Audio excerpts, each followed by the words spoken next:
Les mots d'amour. Ti amo. Et toi, c'est quoi tes langages d'amour? J'ai tellement d'amour pour toi et pour tous les gens auxquels je tiens. Bien sûr que j'ai assez confiance en toi pour te confier mon chat. J'aime beaucoup trop me perdre dans tes yeux. Je t'aime tout autant que j'aime le Tu veux un faire. câlin? Je t'aime très très fort. J'aime t'écouter parler des choses que tu aimes parce que si ça fait partie de toi, c'est important pour moi. Parce qu'en ce moment, le monde est ravagé par la haine et la désolation parce que celles et ceux qui aiment, qui ont aimé et qui aimeront dans la forme qu'ils et elles auront décidé d'aimer, laissent une trace. Parlez-moi d'amour, un podcast réalisé par Nausicaa Gloris avec l'aide précieuse de Westrack Radio. Je m'appelle Mislav, j'ai 32 ans et je suis très amoureux en ce moment.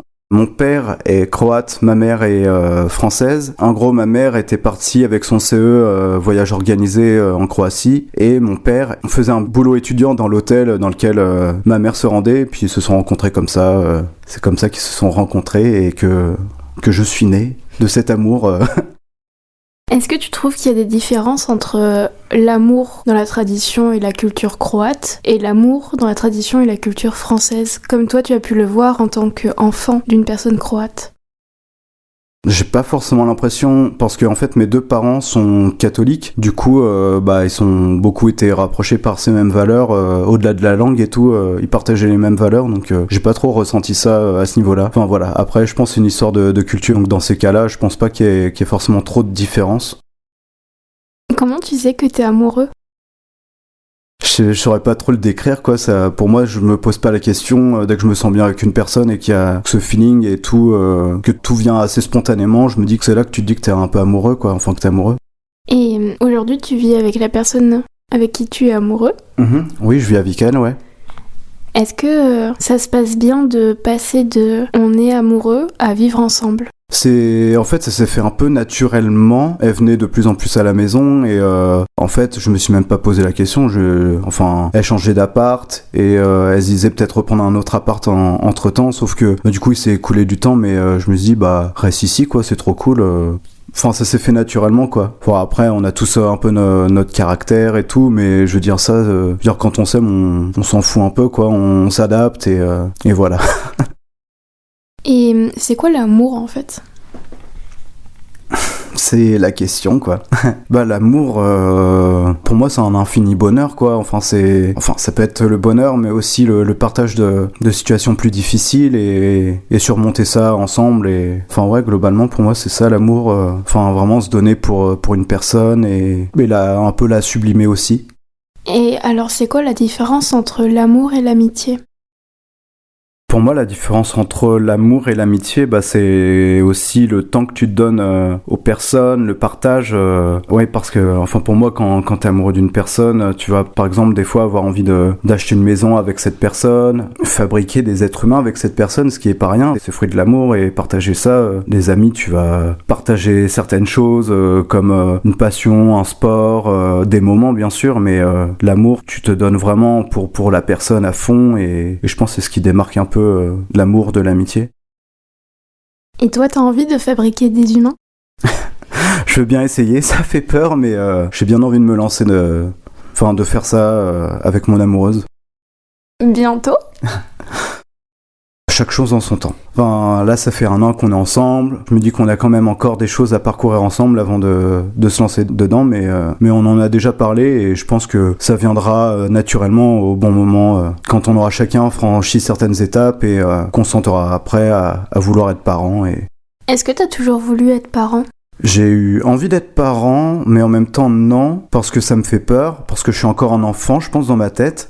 Du coup, je me dis, c'est compliqué aussi, mais je pense que c'est quelque chose auquel personne n'est vraiment prêt sur le moment et faut bien se lancer quoi quand on en a envie. Mais c'est vrai que c'est venu, je pense que j'ai toujours peut-être eu envie par le modèle de mes parents et puis on fait des enfants, moi, mes frères et sœurs et du coup c'est vrai que peut-être ce modèle-là m'a encouragé à vouloir suivre ce modèle-là aussi et puis ça donne envie aussi quoi de s'occuper d'un petit bout de chou, de lui apprendre la vie et de l'encourager à devenir quelqu'un de meilleur que nous actuellement quoi.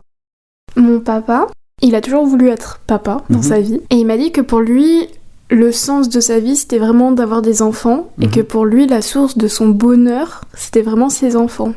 Est-ce que pour toi, c'est un des sens et un des buts de ta vie ? Bah oui, bien sûr. Être papa, pour moi, ça a l'air d'être... Enfin, quand je vois certains de mes amis, ça a l'air d'être une source de bonheur et j'ai vraiment envie d'aimer ces futurs gamins, de leur apprendre à aimer aussi à leur tour et aller dans la bonne voie de la vie. C'est quoi la bonne voie de la vie ?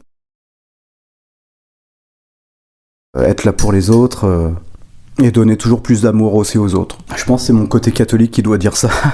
Parce que j'ai toujours appris de ça de mes parents, de mon enseignement et c'est ce qu'ils m'ont appris, c'est les conseils qu'ils m'ont donnés dans la vie, quoi. Et c'est ce que j'ai envie de suivre et ça me rend heureux de faire ça aussi. Donc, C'est quoi l'amour pour le catholicisme ? Bah, l'amour pour le catholicisme, c'est un peu la réponse à notre présence sur Terre, quoi, enfin, dans la vie. Et parce qu'on dit toujours que Dieu est amour et qu'il nous a fait pour qu'on s'aime et qu'on l'aime aussi. Après, je me sens plus trop forcément dans la religion catholique, mais ça, c'est plus une question de foi. Mais c'est ce que j'ai retenu de ces valeurs-là. Et est-ce que ton amoureuse, elle est catholique ou pas du tout ? Non, mais je pense qu'on partage sensiblement les mêmes valeurs. Elle a eu des parents, enfin pas ses parents directs, mais grands-parents catholiques et hindous et de plein de religions, comme elle vient de l'île Maurice. Et ça aussi, c'est une preuve du coup que même les religions, à travers ces religions, ces différences, l'amour peut exister et je trouve ça génial. Et alors, c'est pas un frein du tout à votre amour, le fait que vous ayez deux religions différentes ? Non, justement, pour moi, c'est le contraire. Ça permet de rassembler les différentes religions. Du moment qu'on s'aime et tout, la religion, elle nous apprend les mêmes bases, c'est juste qu'on la pratique différemment. Et dans une perspective d'enfant à deux, comment tu penses que vous allez vous placer au niveau de la religion dans leur éducation ? C'est encore tôt pour le savoir, je sais pas trop, mais je pense que on lui laissera le choix. Je pense qu'on lui enseignera les différentes religions parce que ça fait partie de nos cultures respectives. Donc je pense qu'on lui parlera de tout ça, mais sans le brusquer et lui dire oui, il faut que tu fasses du caté, il faut que tu ailles dans telle ou telle religion. Pour moi, il aura besoin de savoir ça et de choisir oui ou non s'il croit en ça et s'ils sont plus athées, il n'y aura pas du tout de soucis à ce niveau-là non plus, quoi. Alors, j'espère que je serai cette personne dans le futur. Tu as dit lui, ça veut dire que tu penses à un enfant et pas à plusieurs ? Comme je dis, chaque chose en son temps, on verra bien. Un enfant ou plusieurs, déjà un, c'est déjà un bon commencement, on verra pour... je préfère jamais m'engager sur une suite, quoi. Je préfère petit à petit, quoi. J'avoue que je me ferme pas forcément à l'idée, mais je préfère déjà commencer, voir comment on peut se débrouiller avec un enfant. C'est déjà un gros challenge, je pense. Dans les coutumes et rituels dans beaucoup de religions, le mariage est une étape importante. Est-ce que le mariage serait une étape importante pour toi et ton amoureuse, tu penses ?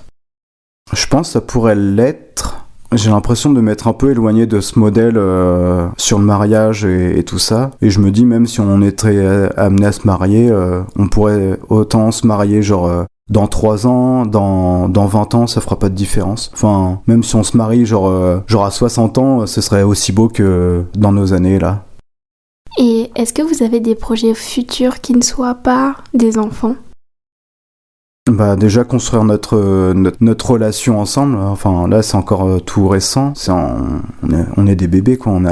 Ça fait 1 an qu'on est ensemble. Mais déjà aménager ensemble, c'est la première fois que moi je vis avec une personne de qui je suis amoureux et je suppose qu'elle aussi. Et je pense déjà c'est déjà une sacrée étape pour nous deux et je suis content qu'on avance et puis qu'on essaie de construire ça à deux. Après là on vit c'est chez moi dans les papiers, mais c'est aussi chez elle, mais j'espère que dans l'avenir on trouvera un truc à deux qui soit à notre image à tous les deux, quoi. Dans un couple ou dans l'amour en général, on fait beaucoup d'erreurs, des fois des grosses, des moins grosses, et je pense que des fois le pardon est assez négligé dans ces moments-là, parce que je pense que c'est difficile de pardonner. Enfin moi je sais que je suis quelqu'un d'assez... j'ai pareil, je pense de mes de mon enseignement catholique, on m'a beaucoup appris le pardon, les notions de pardon et tout ça, et du coup j'ai grandi avec ça, et je pense que c'est quelque chose de très important pour construire une relation, pour pouvoir la garder solide, pas se braquer à la première erreur et se dire next et tout. Et je pense que c'est important de pardonner à l'autre personne pour... Après, ça dépend, bien sûr, je préfère temporiser, ça dépend de l'erreur, bien sûr, mais quand la personne a vraiment envie de se faire pardonner, c'est important de l'écouter. Je sais que ça prend du temps des fois pour certaines personnes de pardonner, mais ça prendra le temps que ça prendra, mais je pense que c'est quelque chose d'important pour pouvoir avancer et continuer de s'aimer et continuer de s'aimer, tout simplement. Est-ce que tu trouves que le pardon est comme le pansement de l'amour ? Qu'est-ce que tu entends par le pansement de l'amour ? C'est qu'on ne laisse pas la plaie béante saigner tout le long de notre vie et on prend soin de la blessure. Oui, bien sûr, pour moi, ça permet... Pour moi, le pardon, ça permet de penser la blessure, de l'aider à cicatriser, c'est s'en prendre soin pour que la personne en face cicatrise de cette blessure et puisse après avancer elle-même à ce niveau-là. Est-ce que dans ta vie, tu as manqué de certains pardons ? Oui, je pense. Et ça m'a fait mal et certaines personnes ont voulu passer à autre chose et je peux comprendre, c'est quand t'es blessé, t'es effrayé et t'as pas envie qu'on te fasse plus de mal, et j'ai su rebondir après ces différentes ruptures ou autres à cause de ça, quoi, mais... Et à l'inverse, est-ce que tu regrettes certains moments où toi tu aurais pu pardonner et tu ne l'as pas fait ? Non, ça va, j'ai jamais eu de soucis à ce niveau-là. J'ai toujours été assez compréhensif et patient pour pardonner à certaines personnes leurs erreurs. Ça n'a jamais été des erreurs super graves, donc c'était assez facile de pardonner ces choses-là à certaines personnes. Je pense que je relativise assez... je suis une personne qui a tendance à assez relativiser sur certaines choses, donc je pense que ça m'aide aussi pas mal à avancer et pardonner à certaines personnes. Et qu'est-ce qui serait impardonnable ? Je pense, je te dirais ça, mais en fait, on m'a, je pense, jamais trompé. Je pense la tromperie, j'aurais beaucoup de mal à pardonner. Et, ouais, je sais pas, certaines relations, comportements toxiques, aussi, la manipulation, j'aurais un peu du mal à pardonner tout ça, quoi. Mais après, comme ça m'est jamais arrivé, ça se trouve, je vais être trop gentil, trop plein de bonté et finir par pardonner à ces personnes-là. Pourquoi la fidélité sexuelle est-elle si importante ? C'est un acte d'amour et je sais pas, c'est le moment où t'es intime avec cette personne-là, et c'est dur de se dire que cette personne a partagé cette intimité avec quelqu'un d'autre, et ça fait très mal, quoi.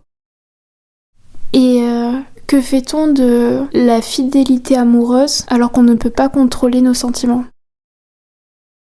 Bah, je pense, pour comparaison avec la fidélité sexuelle, pour moi la sexualité, c'est une pulsion. Il y a certaines personnes malheureusement qui n'arrivent pas à la contrôler, et c'est con. Mais la fidélité amoureuse, dans ces moments-là, c'est, je pense, ça doit être dur sur le moment, et je pense qu'il faut dire à la personne avec qui on est vraiment amoureux sur le moment-là qu'il y a quelque chose qui se détraque dans ta tête, que t'as des doutes sur ton amour avec elle, et il faut en parler, quoi, je pense.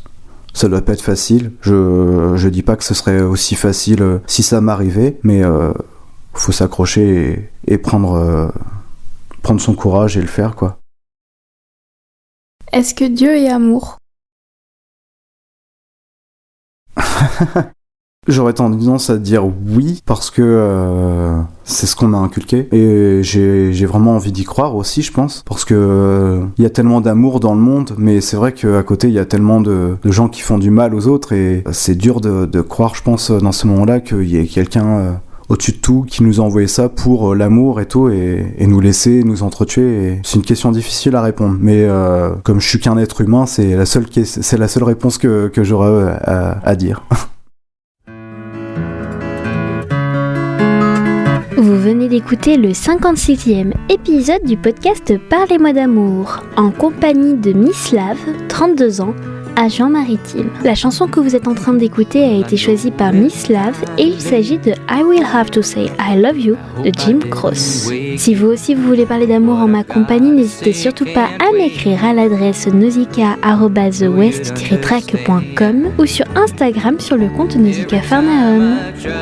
Parlez-moi d'amour, un podcast réalisé par Nausicaa Gloris. So I have to say I love you in a song. Yeah, I know it's kinda strange. Every time I'm near you, I just run out of things to say. I know you'd understand. Every time I tried to tell you, the words just came out wrong.